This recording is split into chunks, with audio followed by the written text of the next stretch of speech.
In 1930, a World Cup final almost got cancelled. Over a football.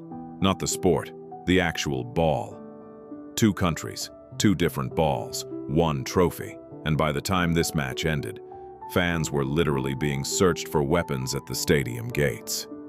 This is the story of the tournament that started it all, and it's wild. Believe it or not, before 1930, there was no World Cup. Football was only played at the Olympics, and FIFA wanted something bigger, a tournament just for football open to any country in the world. So FIFA picked a host, Uruguay, small country, massive football obsession. They'd just won Olympic gold twice in a row, and 1930 was their 100th anniversary of independence. It made sense on paper, but here's the catch. There were no qualifiers, no tryouts. If FIFA invited your country, you just had to show up. And getting to Uruguay wasn't exactly easy. For European teams, reaching South America meant weeks at sea. We're talking a 2-week boat ride across the Atlantic Ocean, with no training pitches, no proper food plans, just open water and seasickness. Because of this, most European countries refused to go. In the end, only 4 European teams made the trip: France, Belgium, Romania, and Yugoslavia. Some only agreed after FIFA's president personally begged them to attend.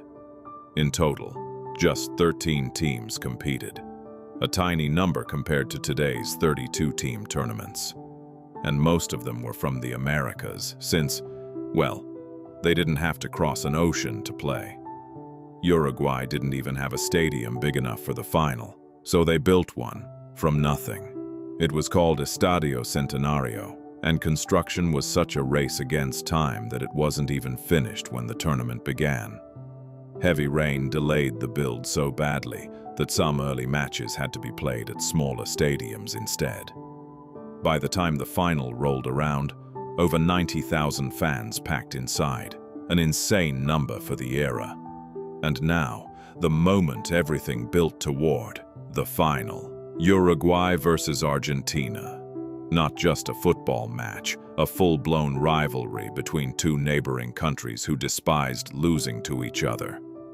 The tension was so intense that authorities searched fans at the gate for weapons before letting them inside the stadium. That's how serious this was. Then came the strangest twist in World Cup history. The two teams couldn't agree on whose ball to use.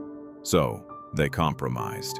Argentina's ball for the first half, Uruguay's ball for the second. With their own ball in play, Argentina took control early and led 2-1 at halftime. The Uruguayan crowd went silent, but then the second half started with Uruguay's ball, and everything changed. Uruguay stormed back, scoring goal after goal, completely flipping the momentum. By the final whistle, the score was 4-2. Uruguay had won. The crowd erupted. Grown men were reportedly crying in the streets of Montevideo that night. Uruguay became the first ever World Cup champions in history. What started as a risky idea, a tiny 13-team tournament in a country most of Europe didn't want to travel to, became the foundation for the biggest sporting event on the planet. Today, the World Cup brings together billions of viewers and dozens of nations. But it all started with one wild final, 2 different balls, and a comeback nobody saw coming. So next time you watch the World Cup, remember, it almost didn't happen. And it started with a final so intense, fans were searched for weapons just to watch. Now I want to know, who do you think wins the next World Cup? Drop your prediction in the comments, and if you enjoyed this story, follow for more crazy sports history you've never heard.